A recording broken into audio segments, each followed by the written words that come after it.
नमस्कार, बहुत स्वागत है आप सभी का टोटल टीवी में और मैं हूं आपके साथ जया पाल। चलिए शुरुआत करेंगे हमारे खास कार्यक्रम की और चर्चा करेंगे मानसून की पहली बारिश की। बता दें कि दिल्ली एनसीआर में मानसून की पहली ही बारिश ने विकास के दावों की हकीकत सबके सामने ला दी है। राजधानी की सड़कें नदी बन गई, अंडरपास तालाब बन गए, घंटों तक लोग ट्रैफिक जाम में फंसे रहे, गाड़ियां पानी में बंद हो गई, ऑफिस जाने वाले परेशान, स्कूल के बच्चे परेशान, मरीज परेशान। और सवाल यह है कि आखिर जिम्मेदार कौन? हर साल मानसून से पहले करोड़ों रुपए नालों की सफाई, ड्रेनेज सिस्टम और जल निकासी के नाम पर खर्च होने का दावा किया जाता है, लेकिन पहली ही बारिश में पूरा सिस्टम क्यों बैठ जाता है? क्या ये सिर्फ भारी बारिश का असर है या फिर सरकारी लापरवाही, भ्रष्टाचार और खराब प्लानिंग का नतीजा है? दिल्ली ही नहीं, गुरुग्राम, नोएडा, गाजियाबाद और फरीदाबाद में भी वही तस्वीरें सामने आ रही है। वही जल भराव, वही जाम, वही परेशानी। आज बहस सिर्फ बारिश पर नहीं बल्कि उस सिस्टम पर है जो हर साल मानसून आने से पहले बड़े बड़े दावे करता है और पहली बारिश में ही पानी पानी हो जाता है।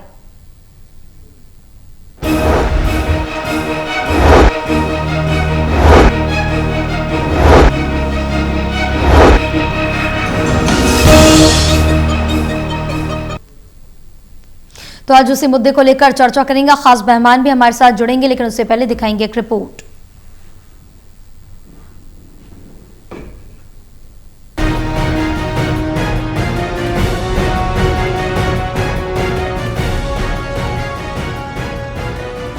दिल्ली एनसीआर में मानसूनी बारिश का सिलसिला लगातार जारी है। राजधानी के कई इलाकों में भारी बारिश के कारण सड़कों पर पानी भर गया, जिससे लोगों को आवागमन में परेशानियों का सामना करना पड़ा। जलभराव की शिकायतों के बीच मुख्यमंत्री रेखा गुप्ता ने शालीमार विलेज का दौरा कर हालात का जायजा लिया और संबंधित अधिकारियों को तत्काल राहत एवं निकासी व्यवस्था सुनिश्चित करने के निर्देश दिए। राजधानी दिल्ली में 2 दिन से लगातार बारिश जारी है और आज दिल्ली की मुख्यमंत्री खुद सड़कों पर इस वक्त उतरी हुई हैं और जलभराव की जो स्थिति है उसका जायजा लेती हुई वो नजर आ रही है। उनके साथ तमाम जो अधिकारी हैं वो भी यहाँ पर मौजूद हैं और मुख्यमंत्री यहाँ पर पहुंची थी शालीमार बाग में एक गर्ल्स सीनियर सेकेंडरी स्कूल में, जहां पर वो इस वक्त मौजूदा जो स्थिति है अधिकारियों से बात करती हुई नजर आ रही हैं और जल भराव को लेकर क्या कुछ कदम उठाए जा रहे हैं इसकी भी समीक्षा कर रही हैं। राजधानी में लगातार हो रही बारिश के बीच प्रशासन अलर्ट मोड पर है। मुख्यमंत्री रेखा गुप्ता ने खुद मौके पर पहुंचकर जलभराव की स्थिति का निरीक्षण किया और अधिकारियों को साफ निर्देश दिए कि कहीं भी जल निकासी में लापरवाही बर्दाश्त नहीं की जाएगी। फिलहाल राहत कार्य जारी है और प्रभावित इलाकों पर लगातार नजर रखी जा रही है। बारिश का असर राजधानी के कई हिस्सों में देखने को मिला। ITO, रिंग रोड, नजफगढ़ और अन्य निचले इलाकों में पानी जमा हो गया, जिससे सुबह दफ्तर जाने वाले लोगों को मुश्किलों का सामना करना पड़ा। वहीं नोएडा के फिल्म सिटी इलाके में भी कई जगह जलभराव की स्थिति बनी रही। मौसम विभाग के अनुसार दिल्ली एनसीआर के कई हिस्सों में अच्छी बारिश दर्ज की गई। पूसा में 66 मिलीमीटर, लोधी रोड पर 65 मिलीमीटर, महरौली में 63 मिलीमीटर और मयूर विहार में 57 मिलीमीटर बारिश रिकॉर्ड की गई। इसके अलावा छतरपुर, नारायणगढ़, नजफगढ़, जनकपुरी और प्रगति मैदान में भी अच्छी वर्षा दर्ज हुई। मौसम विभाग ने आने वाले दिनों में भी बारिश का दौर जारी रहने की संभावना जताई है। फिलहाल बारिश ने जहाँ मौसम को सुहावना बना दिया, वहीं जलभराव और ट्रैफिक की चुनौती भी प्रशासन के सामने खड़ी है। सरकार और प्रशासन दावा कर रहे हैं कि हालात पर लगातार नजर रखी जा रही ताकि लोगों को किसी तरह की असुविधा ना हो। टोटल टीवी के लिए प्रणय शर्मा की रिपोर्ट।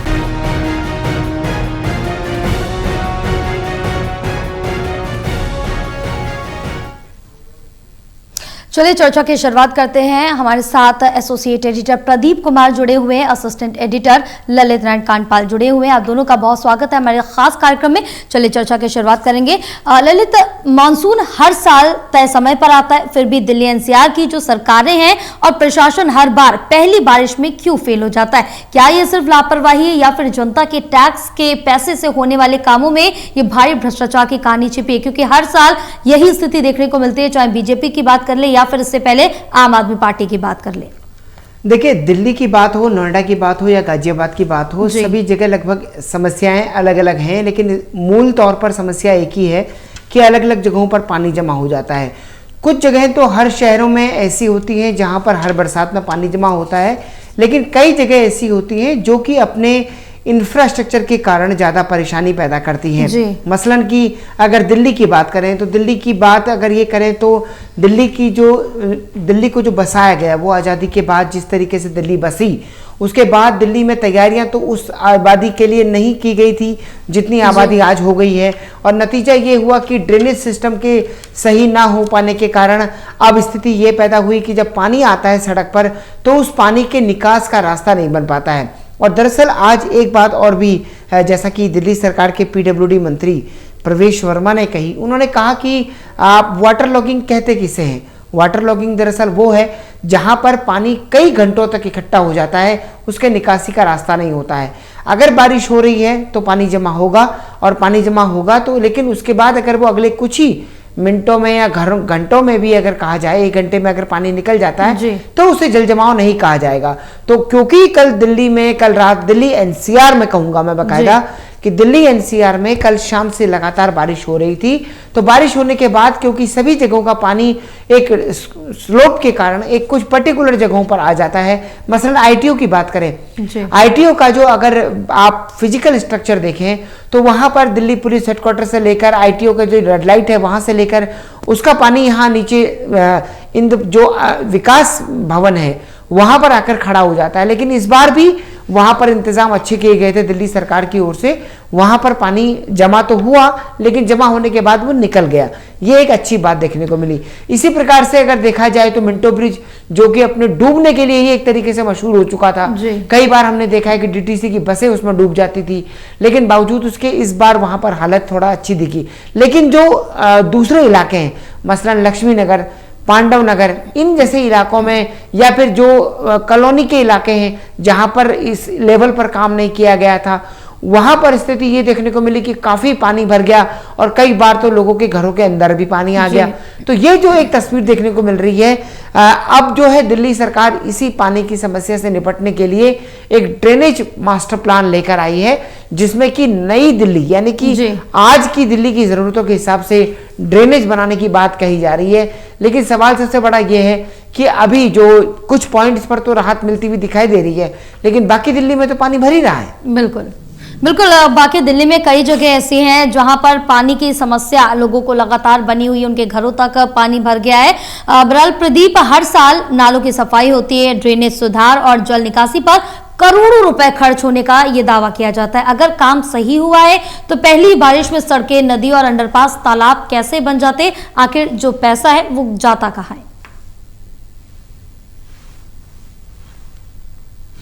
तो चिलचिलाती गर्मी से राहत मिलती है, एक मौसम खुशनुमा हो जाता है, लेकिन साथ ही ये आफत की बारिश है जब आपदा में तब्दील होती है तो लोगों के जनजीवन पर इसका भारी असर देखने को मिलता है। और दिल्ली एनसीआर का क्षेत्र जिस तरीके से कंजेस्टेड एरियाज हैं और जो दूर दराज के इलाकों की बात करें जहाँ पर विकास के दावे तो किए जाते हैं, लेकिन जो ड्रेनेज सिस्टम है वो कहीं ना कहीं पूरी तरीके से आप कह सकते हैं कि कोलैप्स हो चुका है। उसकी साफ सफाई उसका तय समय पर जो यहाँ पर देख रेख होनी चाहिए वो नहीं हो पाती, और उसकी वजह से चलते एक भारी परेशानी ये आपदा की बारिश देखने को मिलती है। और पहली ही बारिश जब हम मानसून का लंबे समय से इंतजार कर रहे थे, दिल्ली में खासतौर से लंबे समय से इंतजार था इसके आगमन का कि दिल्ली में बारिश होगी और उसका वेलकम किया जाएगा। लंबे समय से इंतजार इस बात का था कि जो तैयारी की गई थी वो परखी जाएगी, लेकिन कुछ क्षेत्रों को छोड़ दें। लेकिन ये जरूर है कि कई ऐसे पॉइंट जो दिल्ली सरकार ने चिन्हित किए थे जिनको आधार बनाते हुए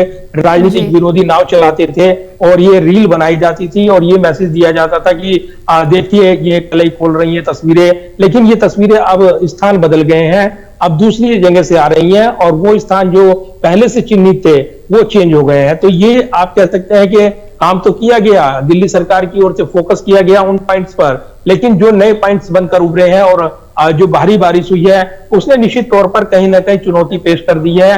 हम देख रहे हैं कि मयूर विहार की बात करें, जिस क्षेत्र में सबसे ज्यादा जल भराव की स्थिति हाल के दिनों में रही है और जो क्षेत्र है पड़पड़गंज का, उसके पीछे नाव चली हुई देखने को मिलती थी, लेकिन इस बार दिल्ली सरकार ने इससे पहले ही वहां पर विशेष तौर पर पाइपलाइन बिछाई थी और वो काम चल रहा था, जिसकी वजह से वहां जल भराव इस बार नहीं हुआ है। तो ये एक राहत की सांस उन्होंने ली है। मिंटो रोड ब्रिज का जिक्र हमने बार बार देखा है, लेकिन इस बार वहां पर भी वैसा माहौल नहीं बन पाया जैसा हर बार बनता था और पानी भरा होता था, तो वहां से भी राहत मिली है। दूसरा, इस पर जिस तरीके से खुद जो दिल्ली सरकार के मंत्री प्रवेश साहिब सिंह वर्मा नजरें लगाए हुए थे, कंट्रोल रूम बनाया गया, खुद मुख्यमंत्री यहाँ पर निरीक्षण करती नजर आई, तो ये कोशिशें जो थी वो कितनी कारगर रही हैं, ये बड़े सवाल हैं। लेकिन ये जो इंतजाम थे वो कम इंतजाम ये साबित हुए हैं, ये दिखाई देता है। अभी भी व्यापक पैमाने पर बहुत काम करने की जरूरत है और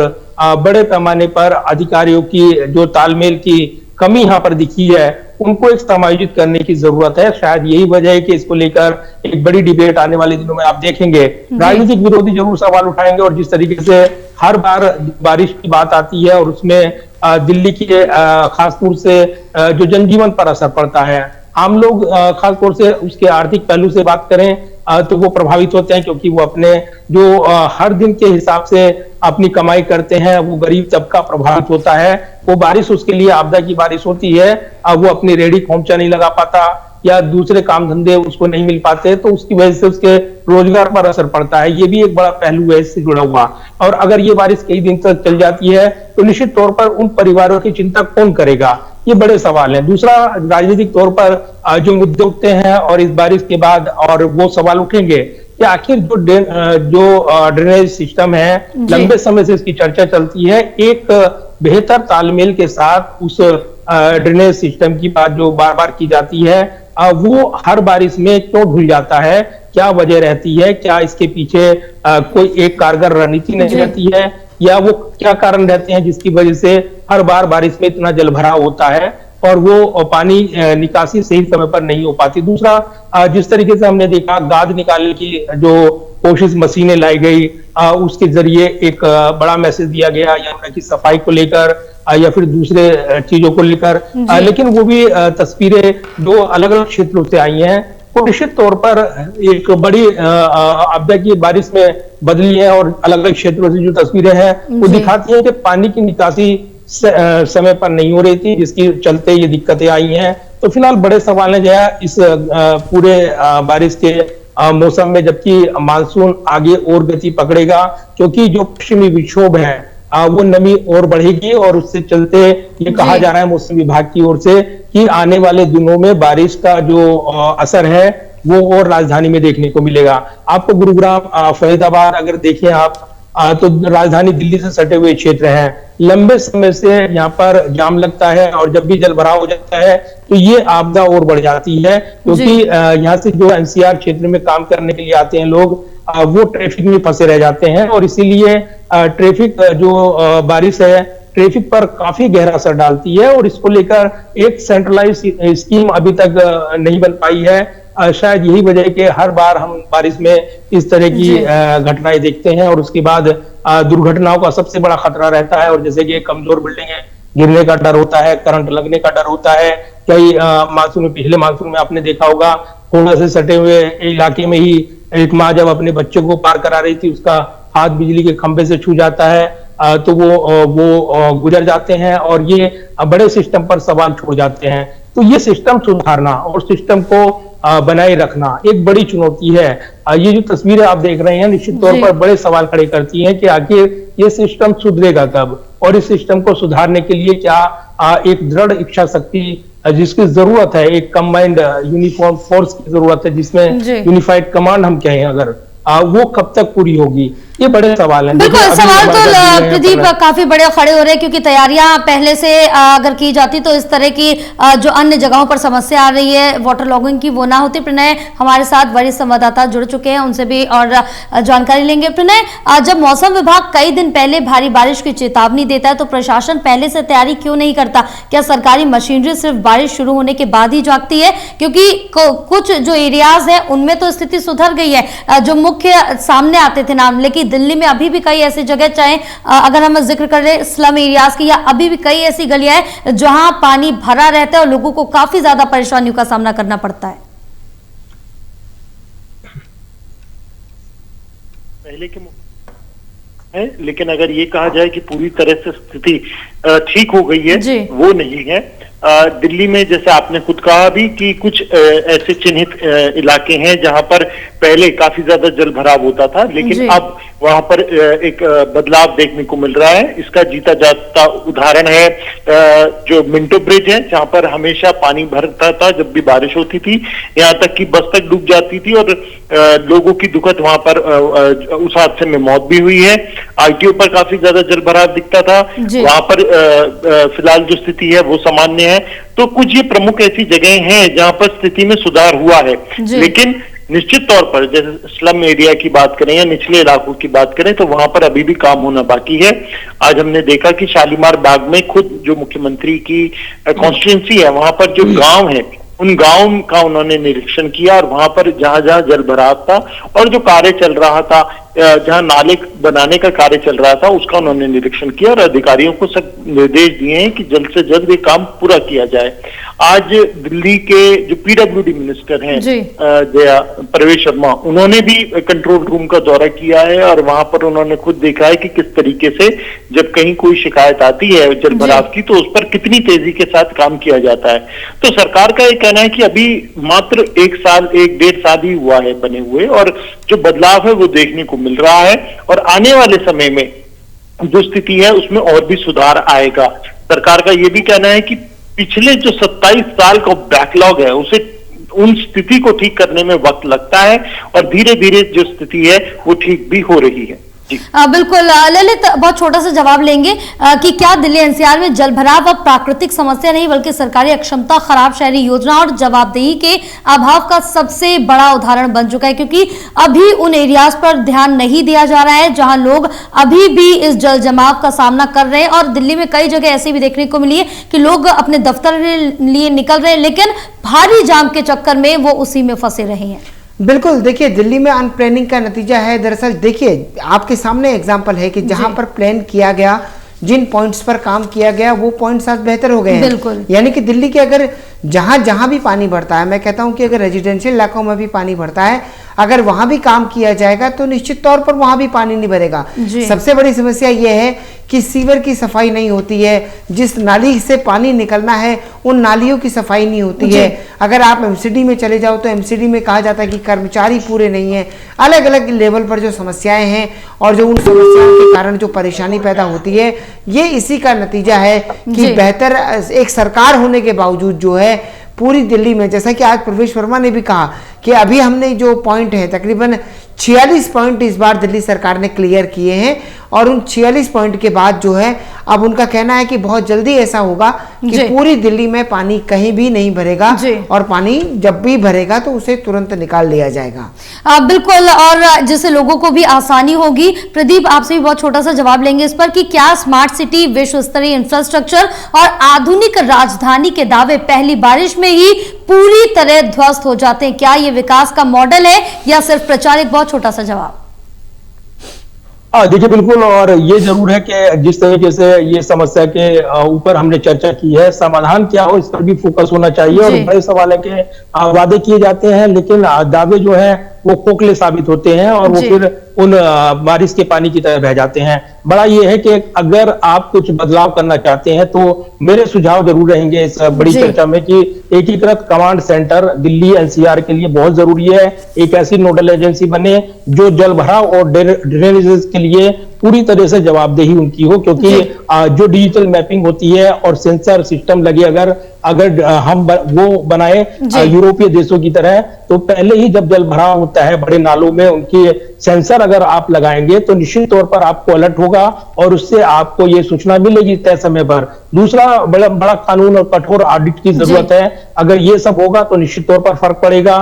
ठेकेदार अधिकारी पर आप जुर्माना सजा लगाते हैं तो वो निश्चित तौर पर उनकी जवाबदेही पर वो असर डालेगी। दूसरा, स्मार्ट सिटी के तौर पर अगर दिल्ली को आप विकसित करते हैं, वाटर हार्वेस्टिंग जो पार्क है या और जो भी तरीका आप अपना सकते हैं उसको लेकर लोगों की जागरूकता बढ़ाने की जरूरत है। और इसीलिए जो यहाँ पर खासतौर से हम कह रहे हैं पीडब्ल्यूडी हो या वो एमसीडी हो या डीडीए हो या फिर जो दिल्ली से सटे हुए जीडीए हो या जो फरीदाबाद नगर निगम की बात हो, गुरुग्राम की बात हो, अगर इनके बीच आप सेंट्रल कमांड सिस्टम नहीं बनाएंगे तो ये समस्या आती रहेगी, इसका कोई निदान नहीं निकलेगा। क्योंकि जवाबदेही आप अलग अलग प्रशासनिक तौर पर जब उंगली उठाते हैं तो वो अपनी जवाबदेही से बच निकलते हैं एक दूसरे के ऊपर जवाबदारी डालकर। और इसीलिए इसकी जरूरत है, वक्त की जरूरत है। दिल्ली देश की राजधानी है और देश की राजधानी पर सब राज्यों का अधिकार भी है और उसके लिए उनको अपने कर्तव्य में भी